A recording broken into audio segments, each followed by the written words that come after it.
রাজধানী সোহরাওয়ার্দী উদ্যানে পুলিশ গতরাতে মাদক বিরোধী অভিযান চালিয়েছে। ভিডিওটি দেখুন। অভিযানের সময় এই ছেলেটা দৌড়াদৌড়ি করছিল। পরে পুলিশ তাকে ধরে। তার কাছে একটি খামে কুচকানো টাকা পাওয়া যায়, আর সে দাবি করে যে সে এখানে শুটিংয়ের জন্য এসেছিল। হালকা একটা চড় দেওয়ার পর পুলিশ তাকে ছেড়ে দেয়। সাথে সাথেই মবপন্থী প্রোপাগান্ডিস্ট, বিশ্লেষক আর সাংবাদিকরা কাঁদতে শুরু করেছে। বলছে পুলিশ নাকি বেশি রুক্ষ ছিল। কিন্তু আসলে এই ছেলেটা কে? একজন মাদকাসক্ত যুবক, যে অনলাইনে মাদকের ছবি পোস্ট করে নিজের প্যাশন দেখায়।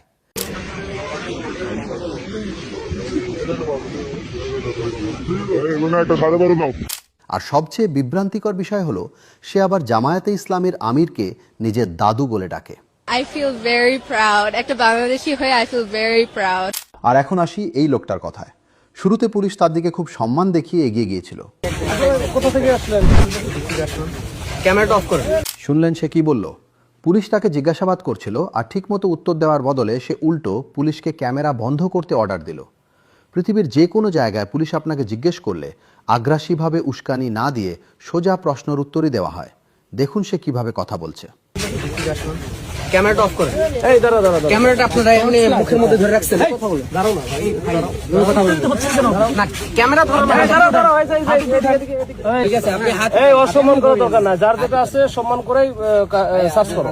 আপনি ব্যাগ চেক করেন, সব জায়গা চেক করেন। আপনি পাওয়ার আগে আপনি তো আমাকে ভিকটিম বানাই ফেলছেন। আচ্ছা কি করেন ভাই? আপনি কি করেন? আমি স্টুডেন্ট। ক্যাম্পাসের প্রত্যেকটা স্টুডেন্টের দিকে যাতে ওখান থেকে হেঁটে আসছেন। হেঁটে কেন আসছেন? আমার নাম হচ্ছে ইতিকা, নাম হাতুরি। কেন হাতুরি দিয়ে কি করেন আপনি? আমার হলে নিয়ে যাচ্ছি, মশাই টানাবো। লোকটা রাতে সোহরাওয়ার্দী উদ্যানে একটি হাতুড়ি নিয়ে ঘুরছিল। এটাতেই সন্দেহ হওয়ার মতো বিষয়।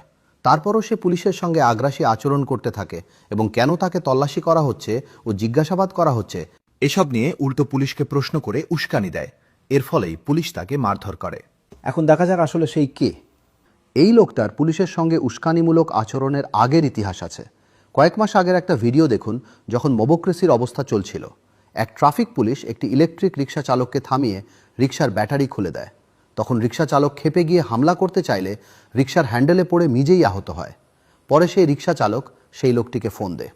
এই ব্যক্তি ঢাকা বিশ্ববিদ্যালয়ের ছাত্রনেতা হিসেবে পরিচয় দিয়ে সেখানে আসে এবং সেই ট্রাফিক সহকারীকে মারতে চেষ্টা করে। দেখুন, গতরাতে পুলিশ কিছুটা অগোছালো ছিল। আমার সত্যিই মনে হয় তারা আরও ভালোভাবে কাজ করতে পারত।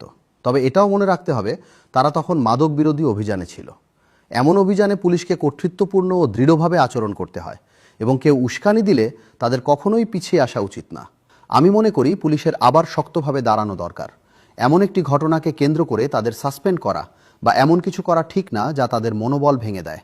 কারণ কিছু উগ্রপন্থী গোষ্ঠী চায় আইনশৃঙ্খলা